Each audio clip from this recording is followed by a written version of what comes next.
ఉన్న బంగారాన్ని విడిపించి ఆ రోజు ఆన్లైన్ రేటుకే మేము కొంటాం. Sharma gold company.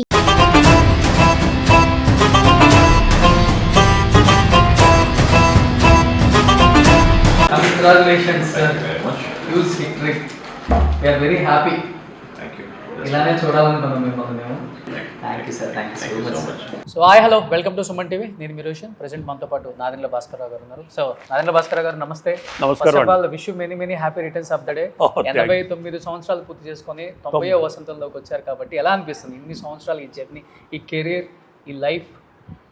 నాకే విచిత్రంగా ఉంది, ఇంత వయసు వచ్చిందా అని అనిపిస్తూ ఉంటుంది. నాకు శారీరకంగా అలాంటిది ఎప్పుడు అనిపించలేదు మరి బాధలు కానీ. ఈ మధ్య ఏదో కొంచెం హెడేక్గా ఉందని డాక్టర్ పోతే ఆయన దగ్గర మెడిసిన్ ఇస్తే కాళ్ళు వాసి, ఆ కాళ్ళు వాసిన ఏమిటంటే వాళ్ళు ఇంకోటి ఇచ్చాడు. అంతేగాని ఇంతవరకు డాక్టర్ల దగ్గరికి వెళ్తాం కానీ అలాంటి ఏదో ఆపరేషన్లు చేయించుకోవడం కానీ బాడీకి ఇంతవరకు ఏం లేదు.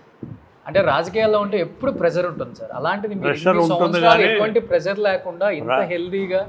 సో అంటే చాలా మందికి ఇన్స్పిరేషన్ మీరు చెప్పాలంటే. మీలాంటి ఒక రాజకీయ నాయకుడు, మీలాంటి ఒక వ్యక్తి చాలా మందికి ఇన్స్పిరేషన్. అది మెంటల్ బ్యాలెన్స్ మనం ఎక్కువ పట్టించుకోకూడదు. ఎక్కువ ఇన్వాల్వ్ అయితే ఇవన్నీ వస్తాయి, టెన్షన్స్. వినాలి, మంచిది, నాకు చేత అయితే చేస్తానయ్యా పోయిరా. అదే దాంట్లో ఇన్వాల్వ్ అయితే ఇవన్నీ వస్తాయి, హెల్త్ ప్రాబ్లం. ఓకే, అసలు ఎలాంటి డైట్ తీసుకుంటారు మీరు? 90 సంవత్సరాలు వచ్చినా వెజిటేరియన్ అండి. ఎటువంటి ప్రెషర్ లేదు నాకు, నేను చాలా హ్యాపీగా వెజిటేరియన్ ఫుడ్ కాబట్టి. వెజిటేరియన్ ఫుడ్ నేను ఎప్పుడు సిగరెట్ బీడీ తాగలేదు. మా నాయనగారు వ్యవసాయదారుడుగానే పండితుడు. పోతన్న గారి పద్యాలు మాకు అప్పచెప్తూ ఉండేవాడు మేము. అట్లా okay, Brahminical approach family, food habits okay, only vegetarian. Okay. So ఎలా అనిపిస్తుంది ఈరోజు కొడుకు, ఈరోజు మినిస్టర్, ఎన్నో కష్టాలు, ఎన్నో అవమానాల మధ్య ఈరోజు మనోహర్ గారు like any father I also feel ఎలేటెడ్. మన అడుగు చక్కగా చేసుకుంటున్నాడు, పైకి వచ్చాడు, సంతోషం అనుకుంటాను. Okay, okay. కానీ నా సలహా సంప్రదింపులు ఏమి లేవు. నేను అక్కడికి వెళ్ళి అతను క్యాన్వాస్ కూడా చేయలేదు. ఎప్పుడు తెనాల్లో అంత భారీ మెజారిటీ కూడా ఎప్పుడు రాదు. ఎప్పుడు హిస్టరీ క్రియేట్ చేశారని చెప్పుకోవచ్చు కూడా.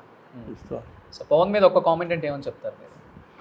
ఆయన ఆనెస్ట్ మ్యాన్, అంత అది అబ్జర్వ్ చేశాను. నా దగ్గరికి వచ్చాడు 1-2 సార్లు. ఆనెస్ట్ మ్యాన్గా కనపడింది అతను అప్రోచ్. అంతేగాని మిగిలిన వేషాలని బాబు అతనే చూసుకుంటారు కానీ మాట నా రికమెండేషన్స్ కానీ నా సలహాలు కానీ ఏమి ఉండవు. ఓకే, నిజంగా కొంతమంది వ్యక్తులను చూసినప్పుడు సెల్యూట్ కొట్టాలి అనిపిస్తుంది. కొంతమంది వ్యక్తులను చూసినప్పుడు మనకెందుకులే మాట్లాడుకుంటూ వెళ్ళిపోదాం అనిపిస్తుంది. బట్ రాజకీయాలలో మీరు ఎటువంటి హ్యూమల్సియస్ లైఫ్ అయితే at the same time limited ambitions and నాయన గారి శిక్షణ. ఆయన వ్యవసాయదారుడు కానీ బ్రాహ్మణ్. ఓకే, బ్రాహ్మణులందరూ వచ్చి నువ్వు బ్రాహ్మణంలో పుట్టాల్సిందే, ఇక్కడ పుట్టావనేవాడు. అంత శిక్షణ, సత్యాన్ని నమ్మేవాడు. పాము కూడా ఆయన కరిచేది కాదు. మేము అది చూసి ఆశ్చర్యపోయేవాడు మా చిన్న బుర్రలకి. ఏమిటా ఇల్లు ఏముందా అని చెప్పి చూసేవాడు. అంత నిష్ఠాపరుడు. ఓకే, అది నేర్చుకున్నాం మేము. అసత్యం అనేది మాట్లాడదు. ఓకే, ఇతరుల డబ్బు తాకకూడదు. మనం ఎంతవరకు మాకు ఎంత జీతం మినిస్టర్గా 1500 అట్లా. ఓకే. సో లాస్ట్ అండ్ ఫైనల్గా ఏం చెప్పాలనుకుంటున్నారు ప్రేక్షకులకి? భగవంతుడు వాళ్ళందరికీ మంచి ఆశీర్వచనం ఇవ్వాలి, చక్కగా రాష్ట్రం ముందుకు తీసుకెళ్ళాలి.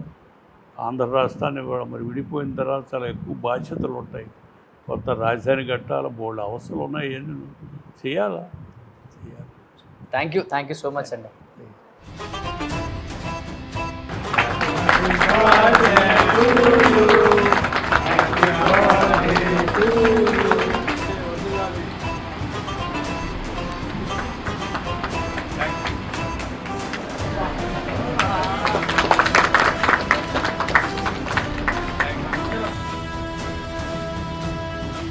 సుమన్ టీవీలో మీ పర్సనల్ అండ్ బిజినెస్ ప్రమోషన్స్ కోసం కింది నెంబర్కి కాంటాక్ట్ చేయండి.